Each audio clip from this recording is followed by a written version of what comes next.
Chapter 1. The Origin of Santa Claus.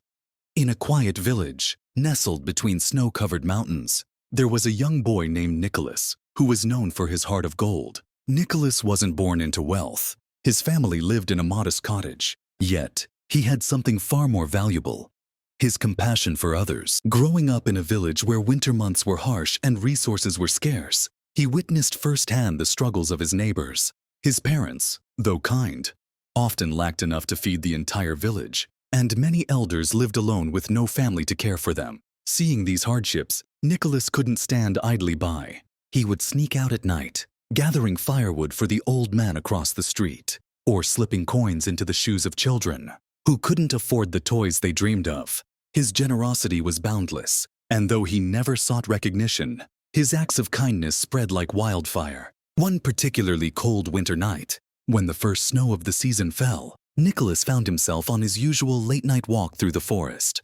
His feet crunched on the snow-covered path, and the biting wind howled around him. Suddenly, he spotted an old man sitting by a fire in the woods, his face hidden under the shadows of a long white beard. "Are you lost?" Nicholas asked, approaching him carefully. The old man looked up with twinkling blue eyes and smiled warmly. "No, my child. I'm exactly where I need to be," the old man replied, his voice both calming and mysterious. "I've seen the good deeds you've done, Nicholas. I've watched your heart grow with kindness, and I have something to offer you." With a snap of his fingers, the air shimmered, and before Nicholas's astonished eyes, a magical sleigh appeared, glistening with the glow of starlight. Reindeer, their fur as white as snow, were attached to it. The old man stood and offered his hand to Nicholas. "This sleigh will take you wherever you wish to go, and it has the power to spread joy to the farthest corners of the earth. But remember, the real magic is in your heart. It is your love, kindness, and belief in the good of others that will fuel this journey." Nicholas accepted the gift, and as he climbed into the sleigh, the old man spoke again. "You are now Santa Claus. With this gift, you will bring joy to every home, and the world will know your name." Chapter 2. The Secret Life of Santa Claus.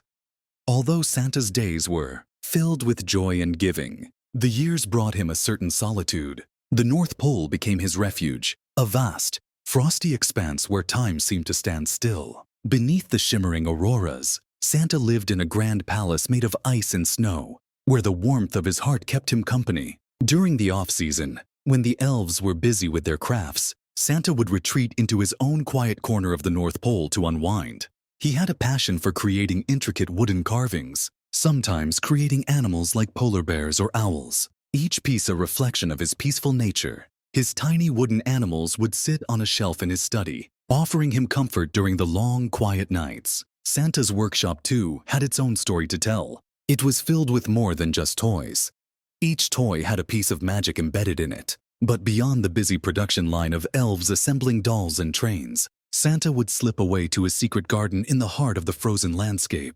Hidden behind towering walls of snow, Santa's garden flourished with vibrant greenery. Flowers like snowdrops, poinsettias, and holly lined the edges of the garden. In the midst of winter, Santa would kneel down, gently tending to his plants, feeling a deep connection to the earth. The sound of the wind against the icy trees, the fresh scent of evergreen needles, and the quiet hum of snowflakes falling were all part of Santa's daily ritual. Here, in his garden, Santa would reflect on what truly mattered: love, compassion, and the shared warmth of family. He knew the world was in need of these qualities, and so he continued to spread them wherever he went, even if it meant spending quiet moments in solitude, away from the busy preparations of Christmas.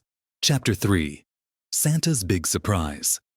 One year, as Christmas drew near, Santa received a letter from a young girl named Lily, a child who lived in a faraway village, surrounded by towering pine forests. Lily's letter was not one of excitement or joy. It was filled with doubt. Her words were simple but powerful. "Dear Santa, I don't believe in you anymore. I've heard you're just a fairy tale, and Christmas is all about presents now. It's not about the magic or the spirit. I've been told that you are just a story." Santa's heart sank when he read Lily's words. How could anyone stop believing in the magic of Christmas? The thought of a child losing their belief in the spirit of the season was something Santa could not ignore. For the first time, he felt a pang of sadness deep in his chest. But instead of retreating into his usual holiday preparations, Santa decided to take action.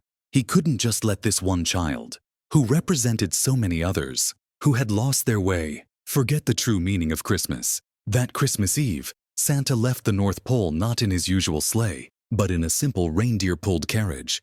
He arrived in Lily's village, disguised as an ordinary traveler. There, he found a place in the community, helping people with their chores, listening to their stories, and participating in their celebrations. He stayed for the entire Christmas Eve, sharing his love for the season with anyone willing to listen. As midnight approached, Santa revealed himself to Lily in a quiet, magical moment. The entire village was gathered in the town square, where an enormous Christmas tree stood, adorned with golden lights. Santa stood next to Lily, his large bag of presents in tow. "Lily," he said, his voice full of warmth, "Christmas is more than just presents. It's about believing in the magic that lives within every act of kindness, the joy we share with one another, the love we give. That is the true magic. Look around you. Do you see how the love of the people here tonight lights up your world?" Lily's eyes widened, and for the first time in years, she felt the magic return to her heart. The spirit of Christmas had never been about gifts, but about love, hope, and togetherness. And in that moment, Lily knew that Christmas magic was real. Chapter 4. Santa's New Helpers. As the years passed, Santa's responsibilities grew. More children across the world were waiting for their gifts, and the elves were working tirelessly to meet the demand. Yet, even with all the magic at his disposal, Santa realized that he needed help from an unexpected source. Children who still believed in the magic of Christmas. So, Santa began to invite children from all over the world to the North Pole. He sought those whose hearts were still pure, whose belief in Christmas was unshakable. These children, much like Santa had been in his youth, had a natural gift for spreading joy. They would learn the ways of Christmas magic and assist in the preparations. Each child was different.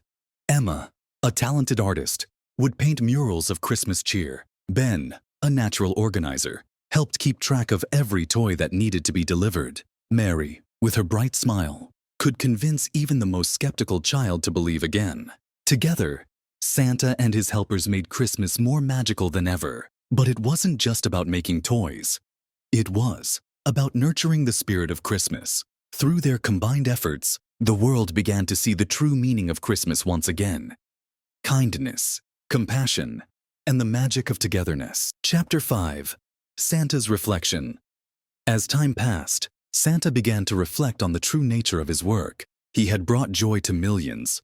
But what about the world beyond children? What about the adults who had lost their way? What about those who didn't understand the importance of love and kindness anymore? One evening, as he sat in his study surrounded by snowflakes drifting outside the window, Santa thought long and hard. What could he do to help people rediscover the true spirit of Christmas? Could he still make a difference? Santa realized that his work wasn't just about delivering presents. It was about igniting the fire of kindness in people's hearts. He needed to show people that Christmas was more than just a holiday. It was a reminder of what truly mattered: love, family, and the joy of giving. So, in the coming years, Santa shifted his focus. He began spending more time with families, encouraging them to come together, to cherish each other, and to give not just material gifts, but the gift of time and love. He reminded people that Christmas was a time for reflection, gratitude, and connection. Chapter 6. The End of an Era. As centuries passed, Santa's energy began to fade. His spirit remained strong, but his body had grown tired. He had delivered gifts to every corner of the world, shared love with every child, and shown kindness to the most unlikely people. But now, the time had come for him to pass the mantle to someone else. On a snowy night, under the shimmering northern lights, Santa sat quietly in his garden, reflecting on all that he had accomplished. The world had changed, but the message remained the same. Christmas was still about love, about spreading joy, and about being kind to one another. And so, with a final peaceful sigh, Santa Claus faded into the snow, his spirit forever intertwined with the magic of Christmas. But his legacy lived on in the hearts of those who still believed, and in the hands of the new Santa, ready to carry the torch forward.